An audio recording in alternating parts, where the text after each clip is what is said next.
Hej allihopa, jag tänkte att ni ska få följa med mig när jag gör en annan del av lärarjobbet som jag faktiskt inte har pratat så mycket om. Det är nämligen att planera. Imorgon, jag är aldrig ute i god tid, det måste jag säga. Men imorgon så ska en av mina klasser skriva en uppsats. Jag har fått in lite förslag från dem vad de vill skriva om. Så att jag ska sätta mig ner och skriva ihop en instruktion. Det är ganska mycket man måste tänka på när man skriver de här instruktionerna.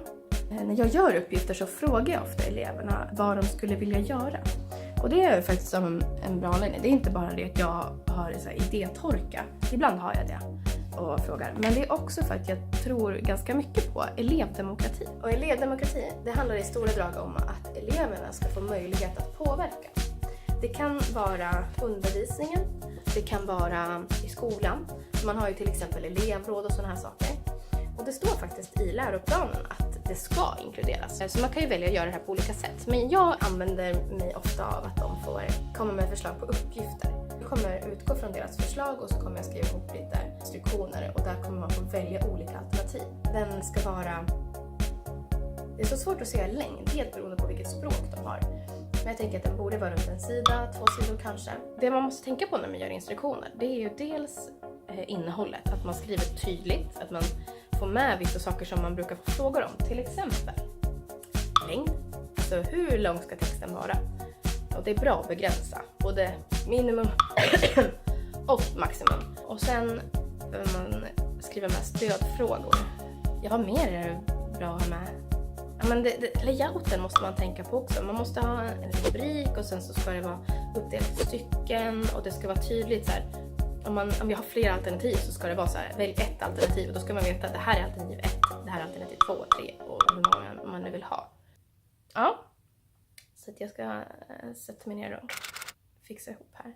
Här är vi en liten kille som har vaknat. Mamma har nästan klart med hela instruktionerna. Jag tänker bara visa lite kort. Så det är ganska tydligt med att det här är 1 och det här är 2. Så att man väljer en av dem och så stryker man alltid under att det ska stå en här. Så choose one subject. Ja, titta. Du är trött. Ni är vaken.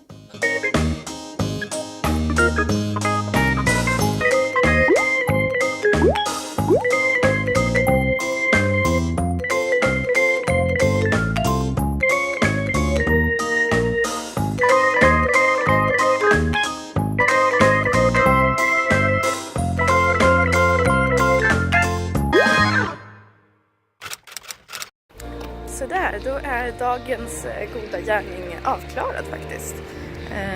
Som ni ser så har jag sjukhuset här i bakgrunden. Och jag har precis varit på så här, ska vi säga, nyregistrering för att bli blodgivare. Det är något som jag har tänkt på länge. Egentligen ända sedan jag såg min så här blodgruppering. Under graviditeten så får man ju göra en blodgruppering för att de ska veta vilken blodgrupp man har utifall att man behöver få blod under förlossningen och sådär. Och såg så här, men gud, det skulle kanske vara någonting att vara blodgivare. Jag har ju faktiskt en farfar som har varit blodgivare väldigt länge. Och då tänkte jag så här att men det kan vara en bra idé. Men man måste ju vänta ganska länge efter en förlossning och sen fick jag fick ju faktiskt blod under min förlossning också. Så men då är man tvungen att vänta 9 månader efter förlossningen.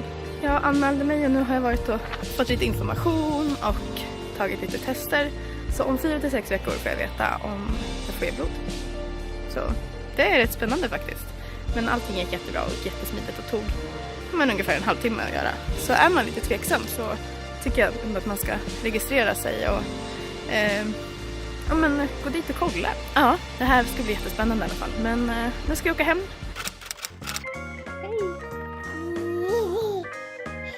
Säger du hej till kameran? Hej, hej!